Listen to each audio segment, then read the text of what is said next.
شروع کرتا ہوں اللہ تعالیٰ کے نام سے جو بڑا مہربان نہایت رحم والا ہے۔ رسول اللہ صلی اللہ علیہ وآلہ وسلم نے فرمایا، بندہ مومن کا معاملہ بھی عجیب ہے،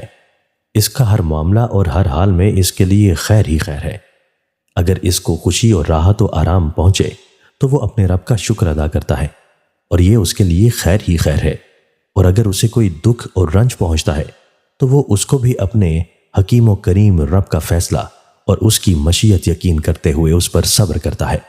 اور یہ صبر بھی اس کے لیے سراسر خیر اور موجب برکت ہوتا ہے۔ تشریح: اس دنیا میں تکلیف اور آرام تو سبھی کے لیے ہے، لیکن اس تکلیف اور آرام سے اللہ تعالیٰ کا قرب اور اس کی رضا حاصل کرنا یہ صرف ان اہل ایمان ہی کا حصہ ہے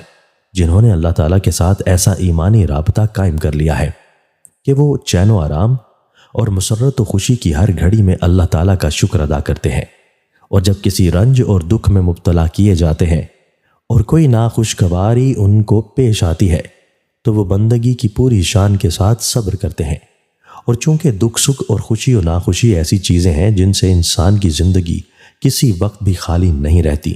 اس لیے ان بندگان خدا کے قلوب بھی صبر و شکر کی کیفیات سے ہم دم معمور رہتے ہیں۔ اس دنیا میں دکھ اور رنج بھی ہیں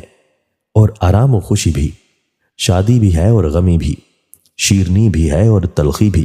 سردی بھی ہے اور گرمی بھی، خوشگواری بھی ہے اور ناخوشگواری بھی، اور سب کچھ اللہ تعالیٰ ہی کی طرف سے اور اسی کے حکم اور فیصلہ سے ہوتا ہے۔ اس لیے اللہ تعالیٰ پر ایمان رکھنے والے بندوں کا حال یہ ہونا چاہیے کہ جب کوئی دکھ اور مصیبت پیش آ جائے تو وہ مایوسی اور سراسیمگی کا شکار نہ ہوں، بلکہ ایمانی صبر و ثبات کے ساتھ اس کا استقبال کریں اور دل میں اس یقین کو تازہ کریں کہ یہ سب کچھ اللہ تعالیٰ کی طرف سے ہے جو ہمارا حکیم اور کریم رب ہے، اور وہی ہم کو اس دکھ اور مصیبت سے نجات دینے والا ہے۔ اسی طرح جب ان کے حالات سازگار ہوں اور ان کی چاہتیں ان کو مل رہی ہیں اور خوشی اور شادمانی کے سامان میسر ہوں تو بھی وہ اس کو اپنا کمال اور اپنی قوت بازو کا نتیجہ نہ سمجھے، بلکہ اس وقت اپنے دل میں اس یقین کو تازہ کرے کہ یہ سب کچھ محض اللہ تعالیٰ کا فضل اور اس کی بخشش ہے، اور وہ جب چاہے اپنی بخشی ہوئی ہر نعمت چھین بھی سکتا ہے، اس لیے ہر نعمت پر اس کا شکر ادا کریں۔ یہ اسلام کی خاص تعلیمات میں سے ہے، اور رسول اللہ صلی اللہ علیہ وآلہ وسلم نے طرح طرح سے اس کی ترغیب اور تعلیم دی ہے۔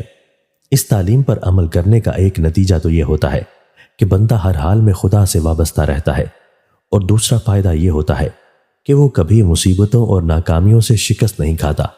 اور رنج و غم کے تسلسل سے بھی اس کی جان نہیں گھلتی، اور مایوسی اور دل شکستگی اس کی عملی قوتوں کو ختم نہیں کر سکتی۔ حضرت ابو ہریرہ رضی اللہ تعالیٰ عنہ سے روایت ہے کہ میں نے رسول اللہ صلی اللہ علیہ وآلہ وسلم سے سنا، آپ ارشاد فرماتے تھے کہ انسان میں سب سے بری بات کڑھا دینے والی حرص اور گھبرا دینے والی بزدلی ہے۔ تشریح: یہ حقیقت ہے کہ حریص اور لالچی آدمی ہر وقت اس غم میں گھلتا اور کڑتا رہتا ہے کہ یہ نہیں ملا، وہ نہیں ملا، فلاں کے پاس یہ ہے اور میرے پاس یہ نہیں ہے۔ اسی طرح زیادہ بزدل آدمی خواہ موہوم خطرات سے بھی ہر وقت گھبراتا رہتا ہے اور اس کو اطمینان کی سانس لینے نصیب نہیں ہوتے۔ رسول اللہ صلی اللہ علیہ وآلہ وسلم نے انسان کے دل کی ان دونوں کیفیتوں کو بدترین کیفیت بتلایا، اور فی الحقیقت یہ بدترین اور ذلیل ترین خصلتیں ہیں۔ حضرت عبداللہ بن عمر رضی اللہ تعالیٰ عنہ سے روایت ہے کہ رسول اللہ صلی اللہ علیہ وآلہ وسلم نے ایک دن خطبہ دیا اور اس میں ارشاد فرمایا کہ حرص و طمع سے بچو، کیونکہ تم سے پہلی قومیں اسی حرص سے تباہ ہوئیں۔ اسی نے ان کو بخل کرنے کو کہا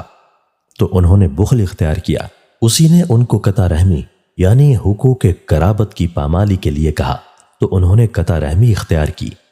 اس نے ان کو بدکاری کے لیے کہا تو انہوں نے بدکاریاں کی۔ تشریح: یعنی حرص و طمع صرف ایک بری خصلت ہی نہیں ہے، بلکہ اس کی وجہ سے انسانی معاشرہ میں دوسری بھی نہایت تباہ کن خرابیاں پیدا ہو جاتی ہیں